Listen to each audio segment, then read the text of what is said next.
Hello students, today we will discuss aldehyde, ketones and carboxylic acids. This chapter is unit number 12 of your NCERT textbook, and first of all we will discuss about aldehyde and ketones, and then we will study carboxylic acid. What is common in these three categories of compounds? The common thing is that aldehyde, ketones as well as carboxylic acid, all the three categories of compound contains carbonyl carbon in their structure. Carbonyl carbon, this is the structure of carbonyl carbon. इससे पहले हमने alcohols, phenols और ethers किए थे. उसमें carbon और oxygen के बीच में सिंगल बॉन्ड का फॉर्मेशन हुआ था, और कार्बोनिल कार्बन में या कार्बोनिल ग्रुप में कार्बन और ऑक्सीजन के बीच में डबल बॉन्ड का फॉर्मेशन होता है. और कार्बन की टेट्रावेलेंसी होती है, तो दो बॉन्ड ऑक्सीजन के साथ बन गए, एक सिंगल कोवेलेंट बॉन्ड इधर और एक इधर आ रहा है. अब इधर अगर हम एक एल्काइल ग्रुप लगा दें और साथ में दूसरी साइड में अगर हम हाइड्रोजन लगा दें तो ये बन जाएगा CHO, यानी एल्डिहाइड का स्ट्रक्चर आ जाएगा. तो ये एल्डिहाइड है, राइट. जैसे हमने कॉमन एल्डिहाइड किए हैं, फॉर्मल्डिहाइड, एसिटल्डिहाइड. और जब IUPAC नेमिंग हम उसकी करते हैं तो हम उसे बोल देते हैं मिथेनल और इथेनल. यानी जब हम सेकेंडरी सफिक्स लगाते हैं IUPAC नॉमेनक्लेचर में तो AL से टर्मिनेशन होता है एल्डिहाइड्स का. और यही अगर हम कार्बोनिल कार्बन के दोनों तरफ एल्काइल ग्रुप लगा दें, they can be same, they can be different, तो ये जो स्ट्रक्चर हमारा बन के आएगा इसको हम बोलते हैं कीटोन. कीटोन सबसे बेसिक जो कीटोन है वो है डाई मिथाइल कीटोन, जिसको हम एसीटोन भी बोलते हैं, जहां पे ये R और ये R दोनों क्या होंगे CH3, तो बन जाएगा di methyl ketone.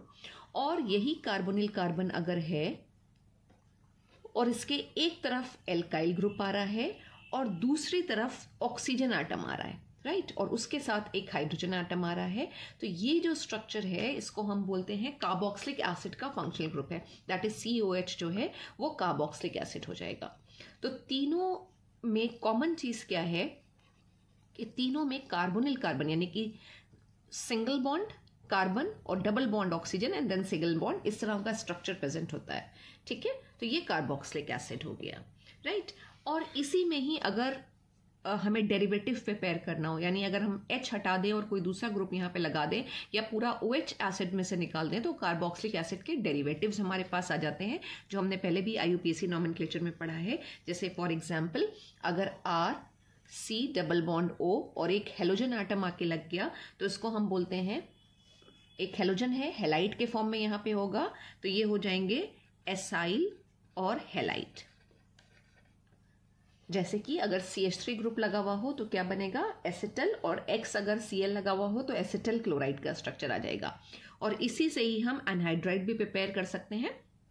Anhydride we know कि हम दो एसिड के मॉलिक्यूल्स ले रहे हैं तो हम एनहाइड्राइड का फॉर्मेशन कर रहे हैं, राइट. यहाँ से भी H निकला है और ये जो स्ट्रक्चर आ रहा है, दिस स्ट्रक्चर, ये कहलाता है हमारा एसिड एनहाइड्राइड. तो एसिड के डेरिवेटिव्स भी प्रिपेयर किए जा सकते हैं. तो तीन कैटेगरीज हमारे पास हो गई, aldehyde, ketones and carboxylic acids. Aldehyde की जब हम होमोलॉगस सीरीज की बात करते हैं तो इसका जो पहला मेंबर है वो एक कार्बन वाला होता है, उसको हम बोलते हैं फॉर्मल्डिहाइड. और दो कार्बन अगर आते हैं तो वो एसिटल्डिहाइड का स्ट्रक्चर होता है, यानी मीथेनल और इथेनल. और ज्यादातर रिएक्शंस जो आपको आगे मिलेंगी वो इन्हीं दोनों के साथ मिलेंगी. एक होगा SCHO यानी कि मिथेनल या फॉर्मल्डिहाइड, और दूसरा CH3CHO. CHO ग्रुप होता है एल्डिहाइडिक ग्रुप जो कहलाता है, ये कहलाएगा इथेनल. दो कार्बन है तो इथेनल हो जाएगा, या फिर common name is acetaldehyde. Ketone में जो हमें कॉमन सी रिएक्शन मिलेंगी, वो कुछ जो कंपाउंड्स होंगे उसमें वो एसीटोन हो सकता है, जिसका स्ट्रक्चर होता है CH3 C double bond O CH3. ये एसीटोन होमोलॉगस सीरीज का सबसे पहला मेंबर है. Common name dimethyl ketone. इसके अलावा एसिटोफिनोन, एसिटोफिनोन भी कई जगह पर आया है, एसिटो और फिनोन, राइट. एसिटोफिनोन यानी दो कार्बन ये होंगे और फिनोन या फिनाइल ग्रुप का पूरा एक रिंग स्ट्रक्चर होगा. तो अगर हम स्ट्रक्चर बनाए तो ये बेंजीन रिंग आ जाएगी, एरोमेटिक रिंग आ जाएगी, राइट. और इसके साथ C डबल बॉन्ड O और CH3 जो स्ट्रक्चर लगा हुआ है वो कहलाता है एसिटोफिनोन का, एसिटोफिनोन. और इसके अलावा बेंजोफिनोन भी मिलेगा हमको यहाँ पे. अगर हम बेंजोफिनोन की बात करें तो एक स्ट्रक्चर हम यहाँ पे बना लेते हैं बेंजोफिनोन का. बेंजो भी बोल रहे हैं, फिनोन भी बोल रहे हैं. बेंजो का मतलब है कि जो एरोमेटिक रिंग है उसके साथ जो कार्बन प्रेजेंट होगा, राइट, उसके साथ क्या होगा, कोई भी हाइड्रोजन नहीं होगा। इसको इस साइड में बना लेते हैं, स्पेस नहीं है तो इधर बना लेते हैं। ये आ जाएगा C डबल बॉन्ड O और एक और यहाँ पे ये बेंजीन रिंग लगी होगी, right. This is the structure of, इसको हम बोलेंगे बेंजो और फिनोल, बेंजोफिनोल, ठीक है। इसी तरह से एक स्ट्रक्चर रह गया यहाँ एल्डिहाइड में बनाने के लिए, हम बेंजल डिहाइड भी बना सकते थे। बेंजल डिहाइड की जब हम बात करते हैं तो बेंजल यानी कि C6H5 आना है, और जब Al बेंजल की बात करते हैं तो कार्बन के साथ एक हाइड्रोजन आता है। बेंजिल हमने पढ़ा था, बेंजिल में कार्बन के साथ 2 हाइड्रोजन और बेंजल में 1, और बेंजो में कोई भी हाइड्रोजन नहीं होता है, तो C6H5 और CHO हो जाएगा। This is benzaldehyde, right. तो फॉर्मल्डिहाइड, एसिटल्डिहाइड और बेंजल डिहाइड, ये सब आपको आगे जब रिएक्शंस करेंगे तो इन्हीं के साथ आपको रिएक्शंस मिलेंगी। अभी हम एसिड की बात नहीं करते हैं, एसिड को हम बाद में डिटेल में करेंगे। अब अगर हम नेचर ऑफ कार्बोनिल ग्रुप की बात करें, nature of carbonyl group, nature से मतलब है कितनी सिग्मा है, कितनी पाई है, किस तरह से उसकी रिएक्टिविटी आ रही है। तो अभी हमने कहा कि कार्बोनिल ग्रुप क्या है। अगर कार्बोनिल ग्रुप का हम स्ट्रक्चर बनाते हैं तो ये C आ रहा है, ये 2 सिग्मा बॉन्ड्स आ रही हैं और ऑक्सीजन के साथ ये डबल बॉन्ड आ रही है, राइट। तो अगर हम हाइब्रिडाइजेशन निकालें यहाँ पे कार्बन का, तो हाइब्रिडाइजेशन क्या होना चाहिए, 3 सिग्मा का फॉर्मेशन हो रहा है, कोई लोन पेयर नहीं बच रहा है। इट मीन्स ये जो कार्बन होगा कार्बोनिल कार्बन का, ये sp2 हाइब्रिडाइज होना चाहिए, sp2 हाइब्रिडाइज होगा। और ये जो कार्बन ऑक्सीजन की डबल बॉन्ड है ये पोलराइज होगी, क्योंकि ऑक्सीजन की जो इलेक्ट्रोनेगेटिविटी है वो कार्बन से ज़्यादा है, राइट। तो ये अगर पाई इलेक्ट्रॉन इधर माइग्रेट हम करा दें तो हमारे पास रिजल्टेंट स्ट्रक्चर क्या बन के आना चाहिए, वो हो जाएगा कार्बन एज इट इज़ है, ये 2 बॉन्ड एज इट इज़ हैं, ये सिंगल बॉन्ड आ गई, ये ऑक्सीजन हो गया, और ऑक्सीजन के ऊपर नेगेटिव चार्ज आ जाएगा और कार्बन का पॉजिटिव चार्ज चला गया, तो कार्बन के ऊपर ये कार्बन का इलेक्ट्रॉन इधर ट्रांसफर हो गया, तो कार्बन के ऊपर पॉजिटिव चार्ज आ गया। तो जो कार्बन ऑक्सीजन की डबल बॉन्ड है, वी कैन सी कि ये बॉन्ड जो है वो पोलराइज है, ठीक है। तो जो कार्बोनिल ग्रुप होता है उसमें हम जब कार्बन को बोलेंगे तो कार्बन किसकी तरह बिहेव करना चाहिए, पॉजिटिव चार्ज आ रहा है तो कार्बन इलेक्ट्रोफाइल की तरह बिहेव करना चाहिए, ठीक है ना। इलेक्ट्रोफाइल यानी कि इलेक्ट्रॉन लविंग स्पीशीज होगी, क्यों होगी, क्योंकि पॉजिटिवली चार्ज है। इसको हम लुइस एसिड भी बोल सकते हैं कि लुइस एसिड की तरह बिहेव करेगा। और ये जो ऑक्सीजन आ रहा है इसके ऊपर नेगेटिव चार्ज है, एक्सेस में इलेक्ट्रॉन है, तो ये पॉजिटिव चार्ज सर्च कर रहा होगा, तो ये न्यूक्लियोफाइल की तरह बिहेव करेगा, इलेक्ट्रॉन पे डोनेट कर सकता होगा, इसलिए इसको हम लुइस बेस भी बोल सकते हैं। जो रिएक्टिविटी आएगी वो इसी तरह से आएगी जब हम आगे रिएक्शन देखेंगे। तो जो हाई रिएक्टिविटी आ रही है वो हाई रिएक्टिविटी कार्बोनिल ग्रुप की या हाई पोलैरिटी जो है वो किसके बेसिस पे हम एक्सप्लेन कर सकते हैं, रेजोनेंस के बेसिस पे। रेजोनेंस किसके किसके बीच में आ रहा है, ये एक न्यूट्रल हमारे पास स्ट्रक्चर बना हुआ है और ये डाइपोलर स्ट्रक्चर बना हुआ है। न्यूट्रल है ये, न्यूट्रल मीन्स कोई चार्ज नहीं है और इसके पास 2 चार्जेस प्रेजेंट है, पॉजिटिव नेगेटिव, तो इसको हम बोलेंगे डाइपोलर या फिर बाइपोलर स्ट्रक्चर बन के आ रहा है। और रेजोनेटिंग स्ट्रक्चर हो रहे हैं, इसलिए हम इस तरह से ये दिखा देते हैं जो रेजोनेंस या रेजोनेटिंग स्ट्रक्चर को रिप्रेजेंट करता है। तो ये तो बात हो गई नेचर ऑफ कार्बोनिल ग्रुप। अब इसके बाद जो नेक्स्ट हमारे पास हेडिंग होती है डिस्कस करने के लिए वो होते हैं मेथड ऑफ प्रिपरेशन, कि हम किस तरह से एल्डिहाइड और कीटोन्स को प्रिपेयर कर सकते हैं। तो अल्कोहल के चैप्टर में और एल्काइल हैलाइड के चैप्टर में हमने कई सारे मेथड देखे थे जिसके थ्रू हमारे पास एल्डिहाइड भी बन के आते हैं और कीटोन्स भी बन के आते हैं। जैसे फॉर एग्जाम्पल हमने डिस्कस किया था डीहाइड्रोजनेशन ऑफ अल्कोहल्स, कि अल्कोहल्स को अगर हम डीहाइड्रोजनेट कर दें, यानी अल्कोहल वेपर्स को अगर हम किसी हेवी मेटल कार्बोनिल के ऊपर से पास करें तो हमारे पास जो सेकेंडरी अल्कोहल्स होते हैं वो एल्डिहाइड और कीटोन्स देते हैं। इसी तरह हम हाइड्रोकार्बन से भी प्रिपेयर कर सकते हैं। ओजोनोलिसिस की रिएक्शन हमने पढ़ी थी कि अगर एल्कीन्स हैं तो हम ओजोनोलिसिस करा सकते हैं, यानी ओजोन के साथ हम पहले रिएक्शन कराएं, फिर रिडक्टिव क्लीवेज कराएं, हाइड्रोलिसिस कराएं, तो हमारे पास एल्डिहाइड और कीटोन्स बन के आएंगे। तो ये सारी रिएक्शंस हैं जो हमारी पढ़ी हुई हैं। कुछ और मेथड्स हम डिस्कस करते हैं और अब सेपरेटली करते हैं, यानी पहले हम method of preparation of aldehydes करेंगे, यानी कुछ ऐसी एक्सक्लूसिव रिएक्शन जहां पे सिर्फ एल्डिहाइड्स बन के आएंगे, और उसके बाद फिर हम method of preparation of ketones की बात करेंगे। तो इसमें हमारे पास कुछ इंपॉर्टेंट नेम रिएक्शन है जिसे हमें समझना है जब हम एल्डिहाइड की प्रिपरेशन की बात करते हैं, जिसमें से पहला जो नेम मेथड है वो है रोजेनमंड या रोजेनमुंड रिएक्शन, ROSENMUND, रोजेनमंड रिएक्शन। एक इम्पॉर्टेंट रिएक्शन है। इम्पॉर्टेंट जब हम बात करते हैं तो इसका मतलब एग्जामिनेशन पॉइंट ऑफ व्यू से इम्पॉर्टेंट है और बहुत आसान सी रिएक्शन है। हम रिडक्शन की बात कर रहे हैं। रिडक्शन का मतलब क्या होता है? Addition of hydrogen. हम हाइड्रोजन को ऐड करेंगे और ये जब हाइड्रोजन का एडिशन होगा तो बेसिकली जो है ये कैटलिस्ट की प्रेजेंस में होता है। हमने पहले भी हाइड्रोजन के हाइड्रोजनेशन की बात करी है, जो कैटलिस्ट की प्रेजेंस होती है। निकेल प्लैटिनम मेटल की प्रेजेंस में रिडक्शन होता है, एडिशन ऑफ हाइड्रोजन होता है। यहाँ पे जो हम कैटलिस्ट यूज करेंगे वो है पैलेडियम पॉइजन्ड विद BaSO4। तो बॉइलिंग ज़ाइलीन के सॉल्यूशन में अगर पैलेडियम, जिसका फॉर्मूला होता है PD, राइट, और PT भी यूज़ कर सकते हैं इसकी जगह, यानी प्लैटिनम भी यूज़ कर सकते हैं अगर ऑन बेरियम सल्फेट अगर ये काम हो रहा है, तो this is called Lindlar's catalyst. और इसका यूज़ क्या है? इसका यूज़ ये है कि इसको पार्शियल रिडक्शन के लिए यूज़ किया जाता है, राइट। और पार्शियल रिडक्शन हम जब कराएंगे तो ही एल्डिहाइड्स बनेंगे। अगर हमने ऐसा नहीं किया तो जो एल्डिहाइड है वो फर्दर उनका रिडक्शन हो जाता है और वो अल्कोहल में कन्वर्ट हो जाते हैं। तो लिंडर्स कैटलिस्ट यूज़ करते हैं, इसकी एक्टिविटी को थोड़ा सा कम करते हैं, उसके लिए से बोलते हैं पॉइजन कर रहे हैं। और पॉइजन करने के लिए हम या तो सल्फर यूज़ कर लेते हैं या फिर क्विनोलिन यूज़ कर लेते हैं, जिसकी एक्टिविटी को थोड़ा सा कम कर देता है, क्विनोलिन, राइट। और इससे हम क्या कर रहे हैं? एसिड क्लोराइड को, एसिड क्लोराइड यानी कि जो एसिड के डेरिवेटिव हैं, से फॉर एग्जांपल अगर हमारे पास है CH3COCl, राइट, और इसमें अगर हम हाइड्रोजन को ऐड कर रहे हैं, हाइड्रोजनेशन या रिडक्शन का रिएक्शन है ये, और पैलेडियम BaSO4 लिखा हुआ है, साथ में सल्फर लिखा हुआ है और साथ में यहाँ पे लिखा हुआ है बॉइलिंग ज़ाइलीन। तो आपको ये सारे रिएजेंट देख के समझ में आना चाहिए कि क्या बनेगा और किस नेम रिएक्शन की बात हो रही है। तो रोजेनमुंड रिडक्शन या रोजेनमुंड रिएक्शन की बात हो रही है और एल्डिहाइड आपको बनाना है। यहाँ पे एल्डिहाइड मतलब CH3, ये 2 कार्बन इस साइड में थे तो 2 कार्बन वाला एल्डिहाइड हमारे पास आ जाएगा, एसिटल्डिहाइड, राइट। तो एक हाइड्रोजन यहाँ पे इन्वॉल्व हो गया और दूसरा हाइड्रोजन जो निकल रहा है वो Cl के साथ कंबाइन होगा तो HCl बन जाएगा।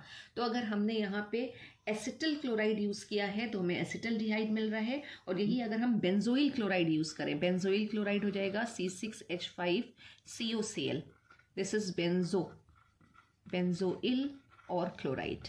अगर बेंजोइल क्लोराइड का रिडक्शन हम कर रहे हैं, सेम यही कंडीशंस लिखी होंगी जो हमने यहाँ पे लिखी हैं, तो हमारे पास क्या आना चाहिए? ऑब्वियसली बेंजल्डिहाइड आना चाहिए, यानी कि C6H5 और CHO प्लस HCl। तो दिस इज रोजेनमुंड रिडक्शन, याद रखिएगा। पैलेडियम या प्लैटिनम ऑन BaSO4 पे हम रिएक्शन कराते हैं जिसमें हम एसिड के क्लोराइड्स को एल्डिहाइड में कन्वर्ट करते हैं। कीटोन इस रिएक्शन से नहीं बनता है। ये है रोजेनमुंड रिएक्शन या रोजेनमुंड रिडक्शन रिएक्शन। इसी तरह से हमारे पास एक और नेम मेथड है सिर्फ एल्डिहाइड्स बनाने का, और वो है स्टीफेंस रिडक्शन। एक है रोजेनमुंड रिएक्शन जिसमें हम एसिड क्लोराइड को एल्डिहाइड में कन्वर्ट कर रहे थे, और स्टीफेन रिडक्शन में हम क्या करते हैं? नाइट्राइल्स या साइनाइड्स लेते हैं, उनका रिडक्शन करते हैं और हमारे पास एल्डिहाइड बन के आते हैं, राइट। जैसे फॉर एग्जाम्पल अगर हमने ले लिया CH3C और साइनाइड का स्ट्रक्चर लिख रहे हैं तो C ट्रिपल बॉन्ड N हमारा ये आ गया, इसको हम बोलेंगे तो ये क्या है? This is acetonitrile, right. Carbon को हमने काउंट कर लिया IUPAC के लिए, तो 2 ये कार्बन जो है वो एसिटो का स्ट्रक्चर देंगे और नाइट्राइल आ रहा है। अब रिडक्शन करने के लिए हम यहाँ पे क्या यूज़ करते हैं? स्टेनस क्लोराइड और हाइड्रोक्लोरिक एसिड यूज़ करते हैं, तो हमें मिलेगा nascent hydrogen, right, plus HCl। और हम करते क्या है कि जो एल्काइल साइनाइड या जो भी हमने यहाँ पे साइनो ग्रुप वाला कंपाउंड ले रखा है उसको ईथर में डिसॉल्व करते हैं और फिर रिड्यूस करते हैं। तो जो रिएक्शन हो रही है यहाँ पे ड्राई ईथर हम यूज कर रहे हैं एज अ सॉल्वेंट, राइट। और हमारे पास जो पहला स्ट्रक्चर इसमें बनकर आएगा वो होता है इमाइनोक्लोराइड। इमाइनोक्लोराइड का मतलब डबल बॉन्ड NH, ये स्ट्रक्चर आएगा। ये स्ट्रक्चर को हम बोलते हैं इमाइनो, ठीक है, और डॉट HCl।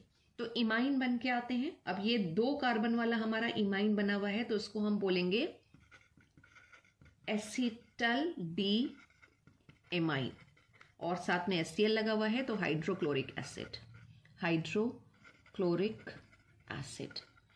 अब हम इसकी जो बन रहा है, हमारे पास प्रोडक्ट बन रहा है, इसकी हाइड्रोलिसिस कराते हैं विद बॉइलिंग वाटर। ठीक है, हाइड्रोलिसिस हमें कराना है तो हम क्या लिख देंगे, एरो के ऊपर H2O, राइट। और इसको भी बॉयल करके ही काम होता है, बॉइलिंग होगी यहाँ पे, और हमें हमारा एल्डिहाइड मिल जाएगा, 2 कार्बन वाला ही एल्डिहाइड मिलेगा, दैट इज CH3CHO प्लस। और क्या आना चाहिए, प्लस आ जाएगा, यहाँ पे रिडक्शन हो रहा है तो जो NH ग्रुप है इसमें भी हाइड्रोजन ऐड होगा और हमारे पास आ जाएगा NH4Cl। तो 2 नेम मेथड आपके पास आ गए, एक है रोजेनमुंड रिडक्शन और दूसरा है स्टीफेंस रिडक्शन, और दोनों से ही हम एल्डिहाइड प्रिपेयर कर रहे हैं। 2 और हम मेथड डिस्कस करेंगे जिससे हम एरोमेटिक एल्डिहाइड्स बनाएंगे, यानी बेंजल्डिहाइड और उसके डेरिवेटिव्स बन के आएंगे हमारे पास, और वो हम प्रिपेयर करते हैं हाइड्रोकार्बन से, राइट। जिसमें अगर हम बोलें कि अगर हम ऑक्सीडेशन करा लें मिथाइल बेंजीन का, मिथाइल बेंजीन जिसको हम टॉलिन कहते हैं, टॉलिन, तो हमें बेंजल्डिहाइड मिलेगा। और एक बहुत ही इंपॉर्टेंट रिएक्शन है जो है इटार्ड रिएक्शन, हर साल ऑलमोस्ट ये पूछी जाती है किसी ना किसी फॉर्म में, चाहे कन्वर्जन हो या फिर किसी भी तरह से दे रखी हो। इटार्ड, इटार्ड में हम क्या करते हैं, टॉलिन को बेंजल्डिहाइड में कन्वर्ट करते हैं, राइट। और टॉलिन को जब बेंजल्डिहाइड में कन्वर्ट करेंगे तो जो मेथड हम अडॉप्ट करेंगे वो है ऑक्सीडेशन मेथड। और यहाँ पे जो हम रिएजेंट यूज करते हैं वो है क्रोमिल क्लोराइड, क्रोमिल क्लोराइड यानी कि CrO2.Cl2, राइट। क्रोमिल क्लोराइड के साथ हम रिएक्शन कराते हैं और हम यहाँ पे लेंगे क्या, अगर हम बात करें तो हमने कहा टॉलिन या मिथाइलेटेड बेंजीन, टॉलिन यानी कि ये आ जाएगा और इसके साथ CH3 लगा होगा, ठीक है। तो ये हमने रिएजेंट लिया और कार्बन डाइसल्फाइड यानी CS2 की प्रेजेंस में रिएक्शन होती है, तो पहले एक क्रोमियम का कॉम्प्लेक्स बनता है। तो क्रोमियम का कॉम्प्लेक्स हम किस तरह से बनाएंगे, ये तो हम बेंजीन रिंग बना ले, राइट। और फिर उसके साथ जब हम बात करेंगे तो ये पूरा का पूरा जो हमारा ग्रुप है, ये CrO2Cl2 जो हमने लिख रखा है, पूरा का पूरा ग्रुप ऐड हो जाता है। एक यहाँ से हाइड्रोजन हटेगी और हाइड्रोजन हटने के बाद जो पूरा का पूरा मिथाइल ग्रुप है वो ऑक्सीडाइज हो जाएगा और क्रोमियम का कॉम्प्लेक्स बनेगा, राइट। तो आपको कुछ इस तरह से जोड़ना है, CrO2 जो लिखा हुआ है ऑक्सीजन के साइड से लिंकिंग होगी तो ये OR-CrO हो जाएगा, एंड देन HCl और 2, राइट। और कार्बन की वैलेंसी सेटिस्फाई करने के लिए हम यहाँ होल ट्वाइस कर देंगे, कार्बन की तभी टेट्रा वैलेंसी आएगी। तो ये क्रोमियम का एक कॉम्प्लेक्स बन के आता है, क्रोमियम का कॉम्प्लेक्स है ये। अब इस क्रोमियम के कॉम्प्लेक्स की हम क्या कर रहे हैं, हाइड्रोलिसिस करा रहे हैं। हाइड्रोलिसिस एसिडिक हाइड्रोलिसिस होगी तो हमने लिख दिया H3O+ और हमारे पास आ जाएगा बेंजल्डिहाइड, राइट। ये कभी कभी आपसे पूछ लिया जाता है कि 1 स्टेप में अगर आपको कन्वर्ट करना हो टॉलिन को बेंजल्डिहाइड में तो आप कैसे कन्वर्ट करेंगे, तो इसका मतलब वो इटार्ड रिएक्शन ही आपसे पूछी गई है। तो this is a very important reaction, जिसको हम बोल रहे हैं इटार्ड रिएक्शन। और दूसरा अगेन एक बहुत ही इंपॉर्टेंट नेम मेथड है, नेम रिएक्शन है, वो है गैटमैन-कोच रिएक्शन, गैटमैन-कोच। अब गैटमैन-कोच में क्या करते हैं, आपको ये सब याद रखना है, रिएजेंट्स भी याद रखने हैं। गैटमैन-कोच में हम बेंजीन की रिएक्शन करा रहे हैं, बेंजीन को बेसिकली बेंजल्डिहाइड में कन्वर्ट करते हैं। तो ये आ गया बेंजीन, या इसका कोई डेरिवेटिव भी ले सकते हैं। इसको कार्बन मोनोऑक्साइड और हाइड्रोजन क्लोराइड के साथ रिएक्ट कराएंगे। कार्बन मोनोऑक्साइड इज CO और HCl in presence of anhydrous AlCl3 या फिर CuCl। अगर कुछ इस तरह से रिएजेंट लिखा हो तो इसका मतलब गैटमैन-कोच रिएक्शन की बात हो रही है, राइट। और इससे हमें मिलेगा क्या, या तो बेंजल्डिहाइड मिलेंगे या फिर सब्स्टिट्यूटेड बेंजल्डिहाइड मिलेंगे। सब्स्टिट्यूटेड बेंजल्डिहाइड का मतलब कि CHO के साथ वहां पे कोई और भी ग्रुप लगा होगा।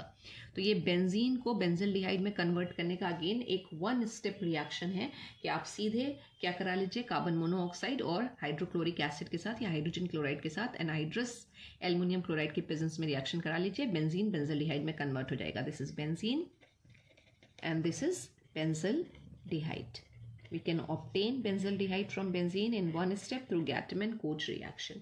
और एक हमारे पास मेथड है, लास्ट मेथड अगर हम बात करें, उसमें हम क्या कर रहे हैं, साइड चेन क्लोरीनेशन करा रहे हैं, उसके बाद हाइड्रोलिसिस करा रहे हैं। साइड चेन क्लोरीनेशन किसका, अगर हमने यहाँ पे टॉलिन ले रखा है, राइट, ये टॉलिन है, साइड चेन हेलोजिनेशन कराएंगे, मतलब हाइड्रोजन हटाना है और Cl लगाना है। तो जब हम क्लोरीनेशन की बात करते हैं तो क्लोरीन के साथ रिएक्शन होती है in presence of diffuse sunlight. एक हाइड्रोजन हट जाएगा यहाँ से और Cl ग्रुप आ जाएगा और ये जो स्ट्रक्चर बन के आएगा ये होगा CH2Cl, राइट। फिर क्लोरीनेशन अगर करेंगे, ये जो बन के आया इसे हम बोलेंगे बेंजिल क्लोराइड, और उसके बाद हमारे पास आएगा बेंजल, राइट। ये बेंजल क्लोराइड हम बनाएंगे तो ये हो जाएगा CHCl2। तो दिस इज बेंजल और क्लोराइड, बेंजल क्लोराइड बन गया। अब इसकी हम हाइड्रोलिसिस करा लें, राइट। तो हमारे पास आ जाएगा, हमें पता है जो हमारे एल्काइल हैलाइड्स होते हैं हम हाइड्रोलिसिस कराते हैं तो ये हमारे पास आ जाएगा CHO ग्रुप, एल्डिहाइड में कन्वर्ट हो गया और उसको हम क्या बोलेंगे, बेंजल डिहाइड।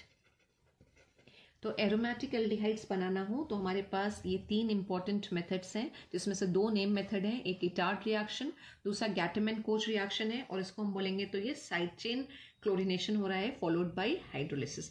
तो these are the methods through which we can prepare only aldehydes. Ketones बनाने का इसमें से कोई भी मेथड नहीं है। Thank you so much students.